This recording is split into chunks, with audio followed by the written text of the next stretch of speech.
فأعوذ بالله من الشيطان الرجيم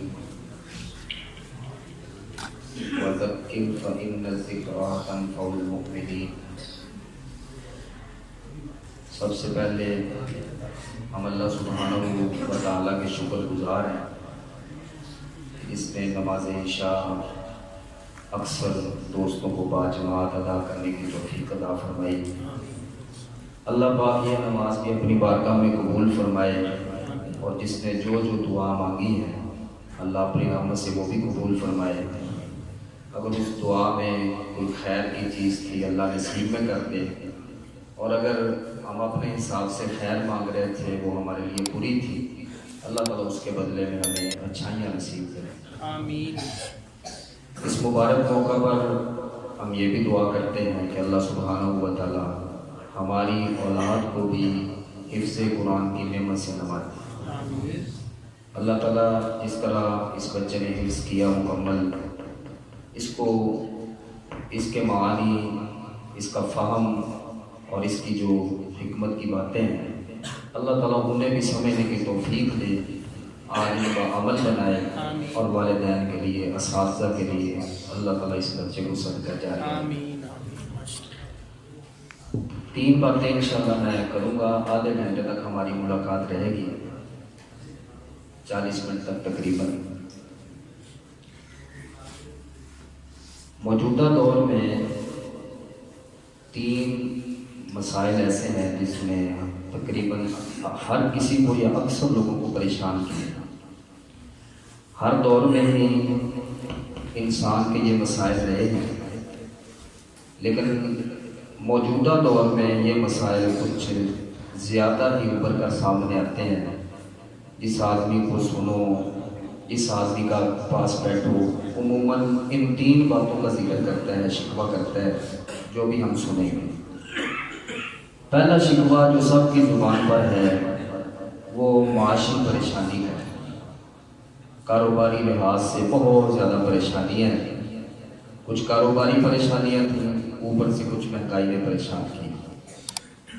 دوسرا شکوہ جو اکثر نوجوانوں کا ہے وہ بدقسمتی اور بے توفیقی کا ہے، کہ لوگ اپنے آپ کو بے نصیب، بد نصیب اور بدقسمت سمجھتے ہیں کہ جس کام کو ہاتھ لگائیں لوگ اس میں سے پروفٹ حاصل کر رہے ہیں، کاروبار بڑھ رہا ہے، لیکن ہم اس کام کو ہاتھ لگاتے ہیں تو ہمارے ہاتھ کچھ نہیں آتا۔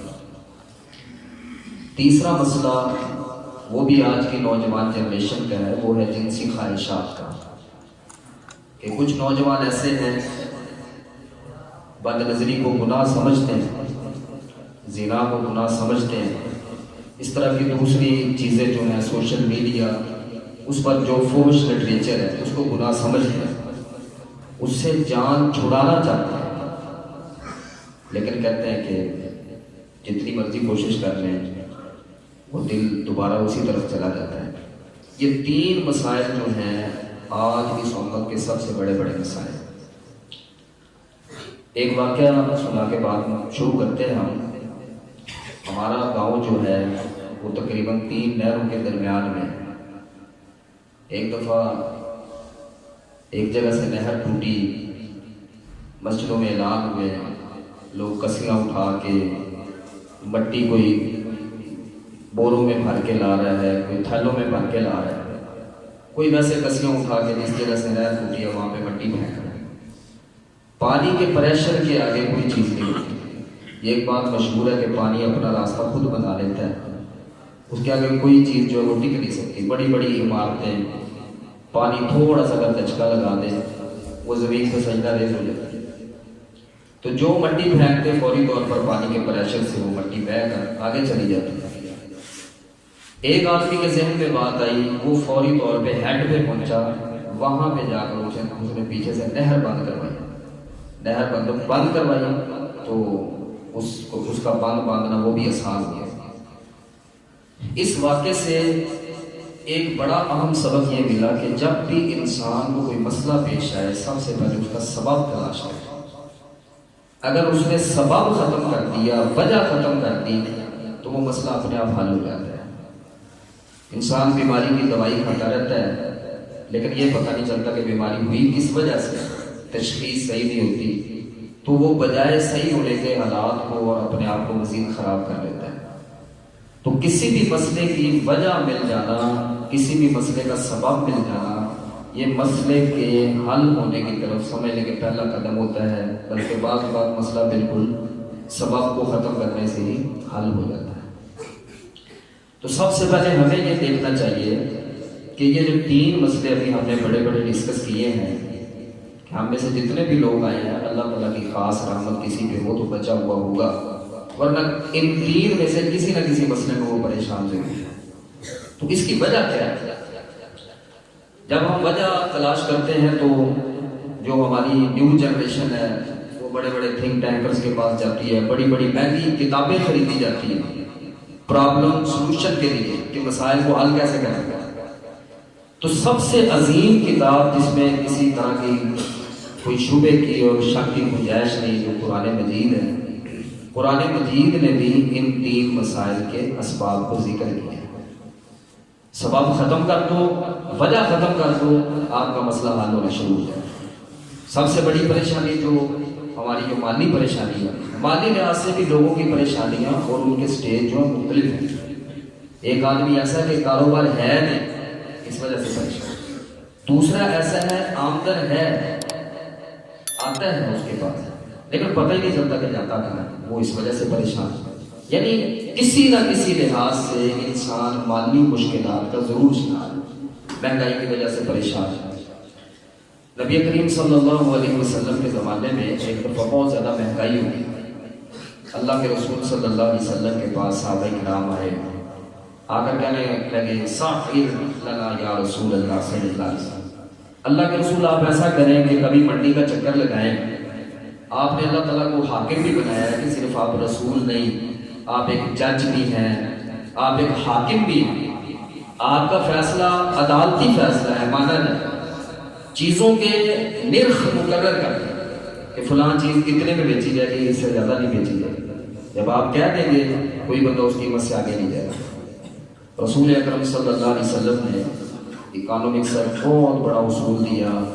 آپ نے فرمایا کہ اے میرے صحابہ، ان اللہ هو المسعر، چیزوں کے ریٹ مقرر کرنا، ایک طرف سے تو میں کسی کا فائدہ کر دوں گا، غریب بندے تو بڑے خوش ہوں گے، لیکن ہو سکتا ہے کہ میں کسی دولت مند کا اس میں نقصان کر دوں، لہذا میں چیزوں کے ریٹ مقرر نہیں کرتا، میرے پاس ایک دروازہ ہے۔ صحابہ کرام نے کہا اللہ کے رسول وہ کیا ہے؟ آپ نے فرمایا بل ادعو، میں اللہ سے دعا کروں گا کہ اللہ وسائل اتنے دے دے، چیزیں عام ہو جائیں، ریٹ بڑھے۔ یہ نبی کریم صلی اللہ علیہ وسلم نے ہر ان پڑھ پڑھے لکھے بندے کے لیے ایک فارمولہ بتایا کہ مہنگائی کا رونا رونے کی بجائے اس دروازے کو کھٹکھٹاؤ جس کو کھٹکھٹانے کی بھی ضرورت نہیں، ہمیشہ وہ کھلا رہتا ہے، جا کر بتانے کی ضرورت ہے کہ مجھے یہ ضرورت ہے۔ اللہ تعالیٰ دل میں آئی ہوئی باتیں، دل میں آئے ہوئے خیالات جب پورے کر دیتا ہے تو زبان سے کئی ہوئی باتیں اللہ تعالیٰ فرماتے ہیں کہ مجھے ان کو رد کرتے ہوئے یہ میری حیا نہیں گوارا کرتی کہ میں بندے کی زبان سے نکلے ہوئے الفاظ اور اس کے اٹھے ہوئے ہاتھ وہ میں خالی واپس کرتا ہوں۔ تو پیارے نبی صلی اللہ علیہ وسلم نے اس کا بہترین حل بتایا۔ جگہ جگہ پہ یہ ڈھنڈورا پیٹنا، فلاں چیز مہنگی ہوگی، فلاں چیز مہنگی ہوگی، بس یہ ہے کہ بندہ اپنے غصے کا اظہار کر لیتا ہے، اتنا تو فائدہ ہو جاتا ہے۔ اور اگر بندے کو یہ طاقت نہ دی جاتی زبان کی اور بولنے کی، ہو سکتا ہے کہ بہت سی باتیں اس کے سینے میں اتنی بھاری ہوتی کہ اس کا سینہ شام تک پھٹ جاتا، دل ہولا ہو جاتا ہے۔ لیکن اصل حل یہ ہے اللہ سبحانہ و تعالیٰ کو کہے، اللہ سبحانہ و تعالیٰ دعا والی جو نعمت اللہ سبحانہ و تعالیٰ نے انسان کو اور ایک مسلمان کو دی ہے، دنیا کی کوئی نعمت اس کا مقابلہ کر ہی نہیں سکتی۔ ایک بندہ وہ ہے جس نے دولت اکٹھی کر لی ہے، سب کچھ اکٹھا کر لیا۔ ایک آدمی وہ ہے جو صرف اللہ سے دعا کرتا ہے، جب اس کو ضرورت ہوتی ہے اس کو دولت کی راکھی نہیں کرنا پڑتی، رکھوالی نہیں کرنا پڑتی، رکھوالی کوئی اور کرنا ہوتا ہے، اس کو جب ضرورت ہوتی ہے اللہ دعا کی برکت سے اس کو دولت عطا فرماتا ہے۔ یہ ایک مسلمان کے لیے تمام نعمتوں سے بڑھ کر نعمت ہے۔ جس بندے کو یہ نعمت حاصل ہوگی وہ بندہ دنیا میں اپنے آپ کو غریب نہ سمجھے، وہ دنیا کا سب سے امیر ترین آدمی ہے۔ جب اللہ ضرورت ہوگی میرا اللہ مجھے ضرورت عطا فرما دے۔ تو نبی کریم صلی اللہ علیہ وسلم نے پیارے دوست اور محترم بھائیوں مالی پریشانیوں میں سے جو ایک یہ شک ہے کہ مہنگائی کا بہت زیادہ سامنا ہے، سب کو دکھ بھی ہے، لیکن اس سے بڑا دکھ اس بات کا ہے کہ ہمارے نبی کریم صلی اللہ علیہ وسلم نے اس کا جو علاج بتایا کبھی ہماری توجہ اسی طرف گئی۔ ہم نے دعائیں بنا لی ہیں، صرف ایک رسم بنا لی کہ 4 بندے مل کے بیٹھ گئے، چلو جی مولوی صاحب دعا کر دو، وہ کوئی پڑھا کوئی نہ پڑھا، بندے کو کسی اور کی چیز کی ضرورت ہے، مولوی صاحب نے کوئی اور دعائیں کر دی، منہ پہ ہاتھ پھیر کے اٹھ کے چلے گئے۔ یہ دعا ایک رسم کی حد تک ہے، جس طرح روزہ اللہ اور بندے کے درمیان راز ہوتا ہے، اسی طرح دعا بھی بندے اور اللہ کے درمیان راز ہونی چاہیے۔ کبھی چھپ کر تنہائی میں اور رات کے آخری پہر میں اٹھ کر اس وقت اللہ سبحانہ و تعالیٰ سے مانگے، اور اللہ سبحانہ و تعالیٰ سے مانگے، اللہ کا یہ وعدہ ہے کہ میں تمہیں ضرور عطا فرماؤں۔ یہ اللہ کا وعدہ ہے، اور اللہ سے بڑھ کر اپنے وعدے کو پورا کرنے والا کائنات میں اور کوئی نہیں۔ اللہ تعالیٰ اپنے وعدوں کو پورا کرتا ہے۔ اور پیارے دوستوں محترم بھائیوں، علماء کرام نے بڑا پیارا نقطہ بیان فرمایا۔ وہ کہتے ہیں کہ اگر اللہ نے دینا نہ ہوتا، اللہ کبھی یہ کہتے ہی نہ کہ مجھ سے مانگو۔ اللہ نے دینا ہے تو کہا ہے ادعونی استجب لکم، لیکن دعا کو صرف یہ نہ سمجھو کہ نماز کے بعد ہاتھ اٹھائیں تو صرف یہ دعا۔ مومن کا تو ایک قدم کی بھی دعا کے بغیر نہیں، گھر سے نکلا ہے، صبح اٹھا ہے، الحمدللہ الذی احیانا بعد ما اماتنا والیہ النشور، دعا پڑھ۔ کہاں پہ ہاتھ اٹھاتے ہیں؟ کوئی ہاتھ نہیں اٹھاتے، اپنی زبان سے ادا کرتے ہیں، دعا ہو جاتی ہے۔ واش روم گیا ہے، دعا جانے کی پڑی ہے، کوئی ہاتھ نہیں اٹھائے، وہ بھی تو دعا ہو گئی۔ واش روم سے باہر نکلا ہے، غفرانہ کا پڑھا بغیر ہاتھ اٹھائے پڑھا، وہ بھی دعا ہو گئی۔ وضو کرنے سے پہلے بسم اللہ پڑھی، وہ بھی دعا ہو گئی۔ بعد میں کلمہ شہادت پڑھا، وہ بھی دعا ہو گئی۔ یہ کتنی دعائیں ہیں ایسی کہ جن میں ہاتھ اٹھانے کا ذکر ہی نہیں۔ ہم یہ سمجھتے ہیں کہ دعا صرف یہ ہے کہ ہاتھ اٹھائیں گے تو دعا ہے، ورنہ دعا نہیں ہے۔ اللہ سبحانہ و تعالیٰ سے مانگے، وقت پر مانگے، جو اس کا صحیح وقت ہے، جب اللہ سبحانہ و تعالیٰ خود کہتا ہے کہ آؤ مجھ سے مانگو، رزق کی پریشانی ہے، بیماری کی پریشانی ہے، کوئی اور پریشانی ہے، فلاں وقت پہ آ کر مجھ سے مانگو، رات کے آخری پہر میں مجھ سے مانگو، میں تمہاری ساری مصیبتیں دور کروں۔ پیارے دوستوں اور محترم بھائیوں، یہ بات یاد رکھنی چاہیے کہ دنیا میں ایک تو شکوے کرنے والا آدمی کبھی بھی خوشحال نہیں ہو سکتا۔ شکوے کی جگہ پہ دعا کو شامل کرنا، شکوے کی جگہ پہ دعا کو شامل کرنا، دعا کیا، اور ناشکری کی جگہ پہ شکر لے آئیں۔ اللہ سبحانہ و تعالیٰ ان 2 اعمال کی برکت سے ہماری زندگی کو آسان فرمائے۔ دنیا میں جتنے بھی ہمیں پریشان شخص نظر آئیں گے، اگر ہم ان کی زندگی کو اٹھا کے دیکھیں تو کوئی بھی شکر گزار آدمی ہمیں پریشان نظر نہیں آتا۔ ناشکری ہو جاتی ہے اپنے آپ کو، چاہے بندہ جتنا مرضی شکر گزار کہتا ہے، بعض اوقات ناشکری ہو جاتی ہے۔ کیا حال ہے؟ بس جی الحمدللہ۔ یہ جو پہلی بس جی ہے نا، یہ ناشکری ہے۔ الحمدللہ ثم الحمدللہ، یہ کلمات اللہ تعالیٰ کے شکر کے کلمات۔ تو پیارے نبی صلی اللہ علیہ وسلم نے یہ علاج بتایا، اس کی طرف آئیں۔ سب لوگوں کو ضرورت ہے کہ بندہ چلو ویسے اللہ کو راضی کرنے کے لیے تو عبادت کرنی چاہیے، لیکن اگر بندہ اپنی ضرورتیں پوری کرنے کے لیے بھی عبادت نہیں کرتا، ایسا شخص بڑا بدنصیب ہے۔ کہ اب تو ہم اپنی ضرورت کے لیے تو چلو عبادت کر لیں، دعا کیا کریں، رات کے آخری پہر میں اٹھ کر دعا کریں۔ بالخصوص یہ ٹائم نوٹ کر لیں کہ اذان فجر سے جو پہلے 15 منٹ ہے نا، یہ بندے کی زندگی کے انتہائی قیمتی منٹ ہوتے ہیں۔ یہ 15 منٹ میں اٹھ کر اللہ کے سامنے استغفار کریں اور دعا کریں کہ یا اللہ ہماری ضرورتیں پوری کر۔ انشاءاللہ اللہ سبحانہ و تعالیٰ اس مہنگائی سے ہماری جان چھڑا دیں گے، کیونکہ یہ نبی کریم صلی اللہ علیہ وسلم کا ارشاد ہے۔ تو وجہ کیا قرآن مجید نے بیان فرمائی؟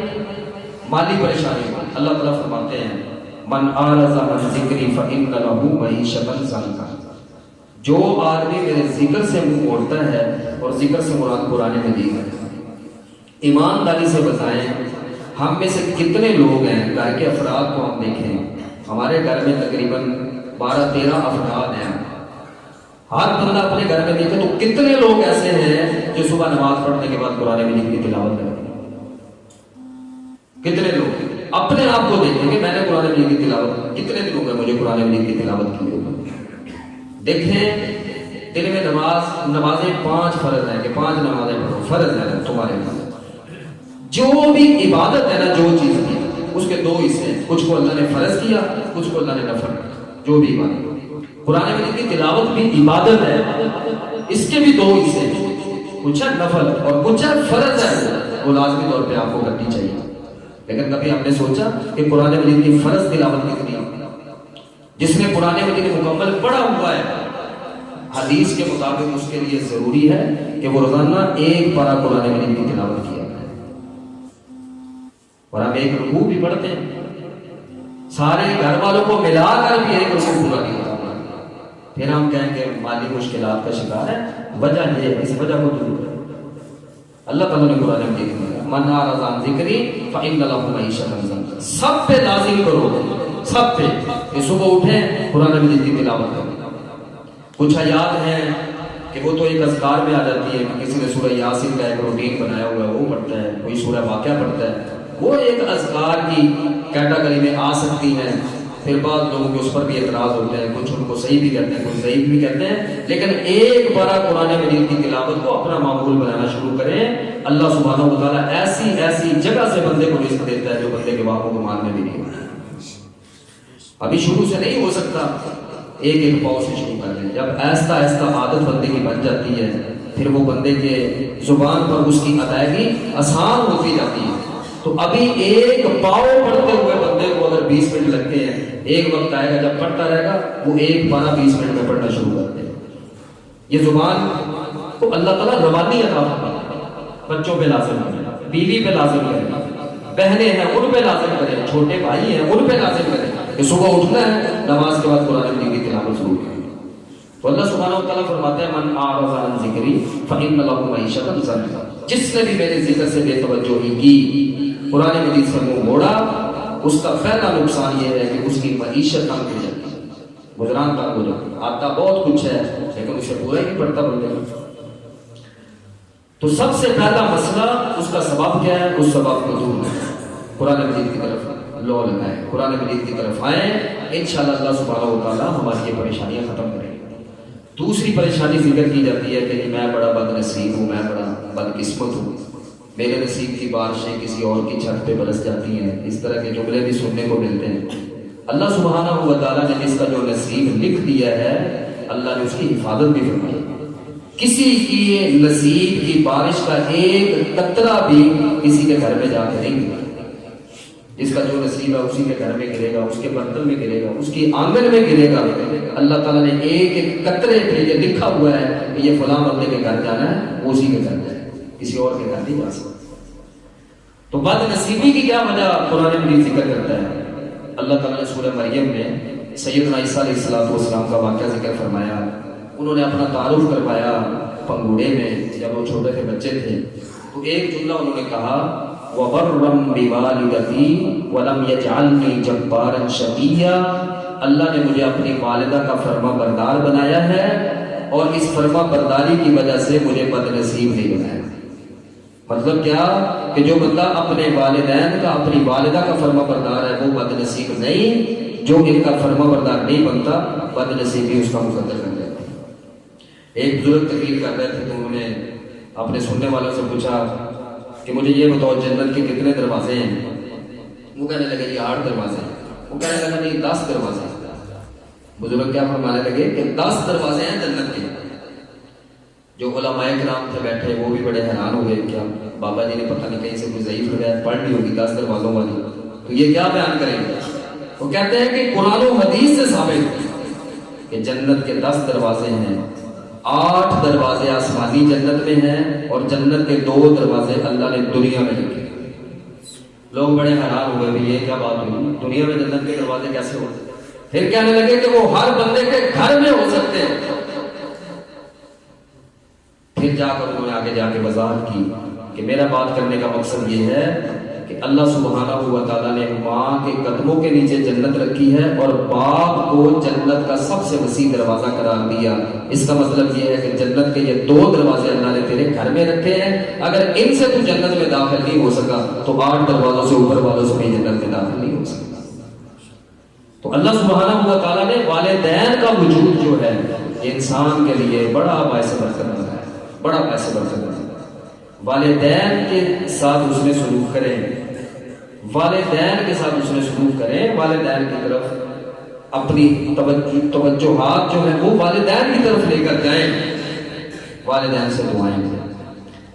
اور کل ایک دوست کے ساتھ ہم سفر کر رہے تھے، انہوں نے بڑی پیاری بات کی، وہ کہنے لگے جی میں بڑا حیران ہوتا ہوں ایسے لوگوں پر جو اپنے والدین کو جا کے کہتے ہیں اماں جی میرے لیے دعا کرنا، ابا جی میرے لیے دعا کرنا۔ وہ کہتا ہے کام ہی ایسے کرو کہ تمہیں کہنا ہی نہ پڑے، والدین کے دل سے دعا نکلے کہ یا اللہ میرے بیٹے کو کامیاب کر۔ انسان کی قسمت بدلتی ہے، انسان کا نصیب بدلتا ہے۔ تو اس لیے پیارے دوستوں محترم بھائیوں، والدین جو ہیں وہ آپ کی بد نصیبی دور کرنے کا سب سے بڑا ذریعہ ہے۔ یہ سب سے بڑے ولی، ہم ولیوں کو تلاش کرتے ہیں کہ فلاں جگہ پہ کوئی ولی مل جائے اس سے دعا کروا لیں، ٹھیک ہے، اللہ تعالیٰ نے کسی کو کوئی مقام دیا ہوتا ہے اور یہ بھی قرآن مجید کی برکت ہے، اس کی وجہ سے اللہ تعالیٰ نے عزت دی، لیکن سب سے زیادہ والد کی دعا اپنی اولاد کے حق میں اللہ کے رسول نے فرمایا کہ کبھی رد نہیں ہوتی۔ لیکن یہ بات یاد رکھیں کہ آج کی جو اولاد ہے، آج کی جو اولاد ہے وہ یہ چاہتی ہے کہ ہم اپنے والدین کے قریب ہوں، لیکن بعض اوقات والدین کا رویہ جو ہوتا ہے وہ بھی اتنا پسندیدہ نہیں ہوتا۔ اگر ہفتے بعد بیٹا آیا اور والد کے پاس بیٹھا تو والد نے اس کے سامنے اپنے کو 100 مسئلے رکھ لیے، بھی وہ پہلے ہی پریشان ہے، اس کو مزید جو ہے وہ اپنے مسائل سنا کے کیوں پریشان کر دو، کہ اگر کبھی وہ 7ویں 8ویں دن آپ کے پاس آ ہی گیا اس کو اپنے قریب کرو، اور آپ نے جو زندگی گزاری ہے اس زندگی میں اگر آپ اپنے مسائل حل نہیں کر سکے، اپنی اولاد کو کس قابل چھوڑ کے جا رہے ہو، وہ اپنے مسائل کیسے حل کرے؟ آج کا نوجوان یہ چاہتا ہے کہ اپنے والدین کی خدمت کرے، ان سے دعائیں لے، لیکن جب وہ قریب جاتے ہیں وہ لوگ کوئی ایسی بات والدین سنا دیتے ہیں کہ بچوں کو واپس آنا پڑتا ہے۔ لیکن پھر بھی وہ جیسے بھی ہیں ہماری یہ ذمہ داری بنتی ہے کہ ہم ان کی طرف پہل کریں۔ دیکھیں اللہ سبحانہ و تعالیٰ نے ہم میں سے بھی اولاد بھی ہے ہم کسی کی، اور آگے ہماری بھی کوئی اولاد ہے، جیسا ہم چاہتے ہیں کہ ہماری اولاد ہمارے ساتھ سلوک کرے، اپنے والدین کے ساتھ ویسا سلوک کرنا شروع کرے جیسا آپ چاہتے ہیں۔ آپ کا بیٹا دیکھے گا کہ آپ اپنے والد کے سامنے نیچے نگاہ کر کے کھڑے ہوتے ہو، آپ کا بیٹا کبھی آپ سے بدتمیزی نہیں کرے گا۔ سیدنا عمر بن خطاب رضی اللہ تعالیٰ عنہ کے بارے میں آتا ہے، حج کرنے کے لیے گئے مکہ میں، واپسی پہ ایک پہاڑ تھا، تو اپنے غلام غالباً جارود ان کا نام تھا، ان سے کہنے لگے کہ تھوڑی دیر کے لیے آپ رکو، میں ذرا یہ علاقہ دیکھ کر آتا ہوں۔ وہ غلام سائڈ پہ بیٹھ کے یہ گئے، پہاڑ کے پیچھے کافی دیر لگی، آخر یہ امیر المومنین ہے کہ حاکم ہے وقت کے، تو جارود کے دل میں برے برے خیال آنے لگے کہ اگر ان کو کوئی ہو گیا، کچھ ہو گیا، لوگوں نے تو مجھ سے پوچھنا ہے کہ آپ غلام تھے، ملازم تھے، ان کا کیا بنا، کیوں نہیں حفاظت کی؟ فرماتے ہیں کہ جب میں جا گیا اور پہاڑی کے پیچھے دیکھا تو سیدنا عمر بن خطاب جیسا دلیر اور جری آدمی رو رہا ہے، اور رونے کی وجہ سے عرب کے تپتے ہوئے جو کنکریزے ہیں، جو سنگریزے ہیں، چھوٹی چھوٹی کنکری ہیں، وہ ان کے آنکھوں کے پانی کی وجہ سے تر ہو چکا۔ یہ چھوٹی بات نہیں ہے کہ کسی کنکری کا تر ہو جانا، ایک کنکر جو ہے وہ کئی دنوں کا پیاسا ہوتا ہے، اس کو تھوڑا بہت پانی جو اس کی پیاس نہیں بنا سکتا، پھر آنسوؤں کے ذریعے کسی جگہ پر پڑے ہوئے کنکر تر ہو جائیں، اس کا مطلب ہے کہ اس کی آنکھوں سے آنسوؤں کی لڑیاں جاری ہوئی تھی، جس کی وجہ سے ان کنکروں کی پیاس بجھی۔ آئے اسلام کئی دور سے، سیدنا عمر بن خطاب تھوڑا سا سنبھلے اور فرمانے لگے کہ عمر بن خطاب رضی اللہ تعالیٰ عنہ، آپ کو اس حالت میں روتا ہوا دیکھ کر میرے تو پاؤں کے نیچے سے زمین نکل گئی کہ اتنا مضبوط آدمی تنہائی میں بیٹھ کر رو رہا ہے۔ دیکھیں کئی بندے روتے ہیں نا، بندہ جتنا بھی سخت دل ہو، لیکن کسی آدمی کو روتا ہوا دیکھ کر بندے کی آنکھوں سے بھی آنسو آ جاتے ہیں کہ یار اتنا مضبوط آدمی، اس کی آنکھوں سے آنسو آ رہے ہیں، تو بندے کو اپنے آپ پہ کنٹرول نہیں رہتا، بندے کی آنکھیں بہہ پڑتی ہیں، یہ کام پہ۔ سیدنا عمر بن خطاب نے کہا کہ اے جارود، میرے رونے کی 2 وجہ ہیں۔ پہلی وجہ تو یہ کہ اللہ سبحانہ و تعالیٰ نے آج مجھے 22 لاکھ مربع میل کا اکیلا حکمران بنایا، میرے ایک اشارے پہ 22 لاکھ مربع میل، آپ کا ہندوستان، پاکستان، ایران، افغانستان، نیپال، بھوٹان، یہ سارے علاقے ملائیں پھر جا کے یعنی کہ یہ 22 لاکھ مربع میل شاید یہ بھی کم ہو، اس سے بھی زیادہ سلطنت کے مالک کہنے لگے کہ ایک وقت تھا کہ یہ وہ جگہ ہے جہاں پہ میں اپنی اوقات یاد کرنے کے لیے آتا ہوں۔ انسان کو کبھی بھی اپنی اوقات نہیں بھولنی چاہیے کہ اللہ تعالیٰ نے اگر چند سالوں میں بندے کے مالی حالات بدل دیے تو بندہ اپنا دل بدل لے، اپنی آنکھیں بدل لے، اپنا چہرہ بدل لے، یہ بڑی ہی کم ظرفی والی بات ہے، یہ بہت ناشکری والی بات ہے۔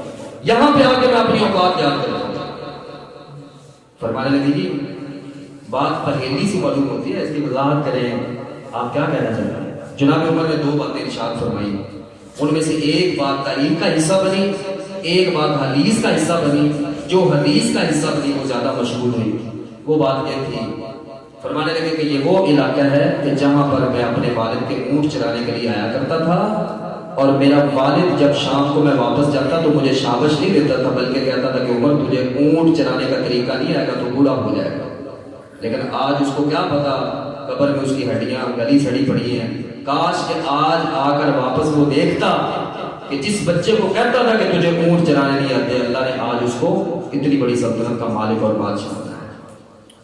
اور فرمانے لگے کہ اس کی 2 وجہ ہیں۔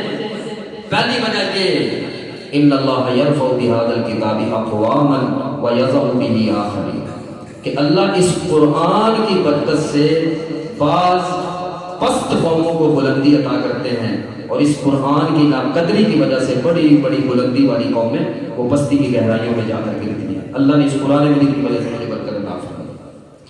اور دوسری وجہ انہوں نے بیان فرمائی جو تاریخ کا حصہ بنی، کہنے لگے کہ میرا باپ جتنا بھی سخت تھا، جو مرضی مجھے کہتا، سارا دن کھپ کھپا کے میں گھر واپس جاتا، شاباش کی امید لے کر جاتا، کوئی تھپکی کی امید لے کر جاتا، لیکن والد کی کوڑی باتیں سننا پڑتی۔ لیکن آج تک میں نے اپنے والد کی طرف آنکھ اٹھا کے بھی نہیں دیکھا کہ میرے والد نے مجھے کیا کہا ہے اور کیوں کہا ہے۔ اپنے والد کی ساری باتیں میں نے نگاہیں جھکا کر سنی۔ اس لیے علماء کرام کہتے ہیں کہ جو بندہ اپنے والد کے سامنے، اپنی والدہ کے سامنے اپنی آنکھیں جھکا لیتا ہے، اللہ تعالیٰ ساری دنیا اس کے سامنے جھکا دیتی ہے۔ والدین جو ہیں یہ ہماری بدبختی کو دور کرنے کا سب سے بڑا ذریعہ ہے۔ تو اس بزرگ نے کہا کہ 2 دروازے جنت کے وہ آپ کے گھر کے اندر ہیں، وہ 8 دروازے تو آسمان کی جنت کے ہیں، جاؤ گے نہیں جاؤ گے، امان تمہارے وہاں تک پہنچتے ہیں نہیں پہنچتے، چلو ان 2 دروازوں کو لازم پکڑو۔ الجنت تحت اقدام الامہات، ماؤں کے قدموں کے نیچے جنت ہے، اور الوالد اوسط ابواب الجنہ، جنت کا سب سے کھلا دروازہ باپ ہے، جو کھلے دروازے سے جنت میں داخل نہیں ہو سکا وہ تنگ دروازوں سے کیسے داخل ہو سکا۔ تو اللہ سبحانہ و تعالیٰ نے سیدنا عیسیٰ علیہ السلام کا ذکر فرمایا، انہوں نے کہا وَبَرًّا بِوَالِدَتِي، کہ مجھے اپنی والدہ کا فرما بردار بنایا، وَلَمْ يَجْعَلْنِي جَبَّارًا شَقِيًّا، اور والدہ کی فرما برداری کی وجہ سے اللہ نے مجھے بد نصیبی، بد قسمتی اور بدبختی سے بچایا۔ اپنے نصیب اچھے کرنا چاہتے ہو، والدین کی طرف رجوع کرو، ان کی خدمت کیا، دعائیں کیا کرو۔ اور میں اکثر گزارش کرتا ہوں اپنے بھائیوں سے کہ سب سے بڑی دعا اپنے والدین کے لیے یہ کیا کرو ہمیشہ کہ یا اللہ میرے والدین کو دنیا میں کسی کا محتاج نہ کرنا، میرا بھی محتاج نہ کرنا، میں والدین سے لینے والا ہی رہوں، والدین کو دیتے ہوئے یا اللہ مجھے شرم آئے گی، میرے والدین کو اتنا غنی کر دے، اتنا امیر کر دے، انہیں میری ضرورت ہی نہ رہے بلکہ مجھے ان کی ضرورت ہے۔ یہ والدین کے لیے دعا کی۔ تیسرا مسئلہ تھا وہ ہماری نوجوان نسل کا کہ لوگ گندی فلموں سے جان چھڑانا چاہتے ہیں، گانوں سے جان چھڑانا چاہتے ہیں، اس کے باوجود پیچھے پڑے۔ اللہ تعالیٰ نے اس کی بھی وجہ بیان فرمائی۔ اللہ فرماتے ہیں فَخَلَفَ مِن بَعْدِهِمْ خَلْفٌ أَضَاعُوا الصَّلَاةَ وَاتَّبَعُوا الشَّهَوَاتِ، بعض اچھے لوگوں میں سے برے جانشین ایسے پیدا ہوئے جنہوں نے نماز کو ضائع کیا۔ جب نماز کو ضائع کیا وَاتَّبَعُوا الشَّهَوَاتِ، اگلا قدم ان کا خواہشات میں پڑا، شہوتوں میں پڑا، جنسی ضروریات پوری کرنے میں پڑا۔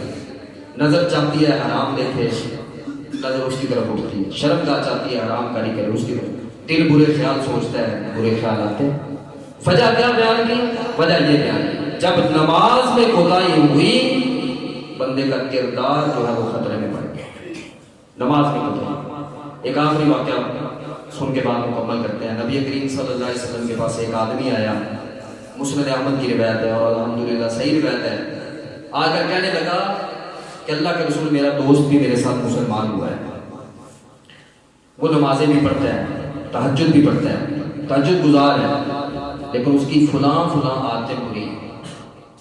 نبی علیہ السلام نے فرمایا اس کو نماز میں پکا ہو جانے دو, ایک وقت آئے گا تمنعہ الصلاۃ, نماز اس کو برے کاموں سے روک دے گی, اس کو نماز میں پکا ہو جائے گا. ہم کیا کہتے ہیں, لو جی نمازاں بھی پڑھ دے, فلاں کام بھی کرتا ہے, احمد انسان نے دیکھے وہ نمازاں چھڑ دیتا ہے, ایسے تانے نہ دو. ایک شخص کو نبی علیہ السلام کے زمانے میں زنا کی سزا ملی, کمارا تھا, زنا ہو گیا, 100 کوڑے لگے, لوگوں نے باتیں کرنا شروع کر دی, او تم مسلمان ہے, نبی علیہ السلام کا صحابی ہے, پھر بھی تو نے زنا کر لیا. اللہ کے رسول کو پتہ چلا, آپ نے فرمایا اللہ تعین الشیطان علی, یہ تم شیطان کی مدد کر رہے ہو, وہ آ کر اس کو بھڑکائے گا کہ جو بدنامی ہونی تھی وہ ہو گئی, اب اس کے لیے کوئی دروازہ کھول, اس کو سزا مل گئی. آج کے بعد کوئی بندہ اس بات کا ذکر بھی نہ کرے کہ اس بندے کو سزا ملی. لا تعین الشیطان علی, ہماری اصلاح کے طریقے غلط ہیں, اس وجہ سے اصلاح نہیں. جو اچھا کام کر رہے ہیں اس کی حوصلہ افزائی کرو, برے کام کو کسی بھی طریقے سے برا کہا نہیں سکتا. اور پیارے دوست اور محترم بھائیوں, برائی کو اگر برے طریقے سے روکنے کی کوشش کرو گے, یہ سب سے بڑی برائی ہوگی, وہ بڑھے گی, وہ ختم نہیں ہوگی. اس لیے جنسی خواہشات سے بچنے کے لیے سب سے جو آسان فارمولہ ہے اور سب سے زیادہ فائدہ دینے والا ہے وہ یہی ہے, اپنی نماز کی پابندی. نماز جڑتے بندے میں اتنی طاقت پیدا کرتی ہے کہ بندے کو برائی سے نفرت ہونے لگتی ہے اور نیکی کی محبت بندے کے دل میں آتی ہے. کبھی پڑھ دی, وہ تھوڑا سا اثر پیدا ہوتا تھا نماز میں, اگلی چھوڑ دی, وہ اثر ختم ہو. اس لیے نبی علیہ السلام 7 سال کی عمر سے شروع کر دیتے کہ 12 سال کی عمر میں جا کر کوئی ذہن جو ہے وہ اس طرف جائے گا, برے خیالات کی طرف. 7 سال سے 12 سال تک, یہ 5 سال میں نمازیں اکٹھی ہو گئی, اتنی طاقت پیدا کر دیتی کہ اس نوجوان کو برائی میں جو ہے وہ پریشانی ہوتی تھی اور نیکی کرنے میں ان کو مزہ آتا تھا اور نیکی کرنے میں ان کو لذت ملتی تھی. یہ نمازوں کی یہ تاثیر تھی جب اتنی اکٹھی ہوئی. واپس آ کے بات کو مکمل کرتے ہیں اور کلوز کرتے ہیں کہ آج کے ہمارے جو مسائل ہیں, 3 بڑے مسائل جو ہر کسی کو درپیش ہیں. معاش کا مسئلہ ہے, ہم نے بات کی تھی نا کہ پہلے سبب دور کرو, جو بھی مسئلہ پیدا ہوا, جو چیز بھی پریشان کر رہی ہے اس کے سبب کو دور کرو, سبب تلاش کرو. کاروباری پریشانی ہے, سبب کیا ہے, 2 ہم نے ذکر کر لی ہے. ایک تو ہمارا دعا کی طرف توجہ نہیں ہے, دعا نہیں کرتے, قرآن مجید کی تلاوت نہیں کرتے. یہ 2 چیزیں ہی اگر مسلمان نے چھوڑ دی تو بندے کی بد نصیبی کا پھر دروازہ کھل جاتا ہے. دوسری چیز کیا ہے, بد نصیبی کا, بد قسمتی کا شکوہ ہے. نصیب اچھے کرنے کے لیے کوئی دھاگے باندھنے لگا, کوئی تعویذ لینے لگا, کوئی دم کروانے لگا, کوئی کچھ کرنے لگا, کوئی کچھ کرنے لگا. وہ چیزیں اپنی اپنی جگہ پر اپنی اپنی حد میں بعد میں آتی ہیں. سب سے پہلے والدین ہیں, ان کی فرما برداری کریں, اللہ تعالیٰ کی قسمت اچھی کر دے. اور تیسری چیز, اگر کوئی آدمی اپنے کردار کی وجہ سے پریشان ہے, بری چیزوں کو چھوڑنا چاہتا ہے لیکن پھر دل اس کی طرف چلا جاتا ہے, وہ اپنی نمازوں کی فکر کرے, نمازیں صحیح کر لے. ایک وقت آئے گا اللہ تعالیٰ نمازوں کے ذریعے ان الصلاۃ تنہی عن الفحشاء والمنکر, یہ نمازیں اس کو بے حیائی سے بھی روک دیں گی, برے کاموں سے بھی روک دیں گی. اللہ تعالیٰ صحیح سمجھ اور صحیح عمل کی توفیق عطا فرمائے.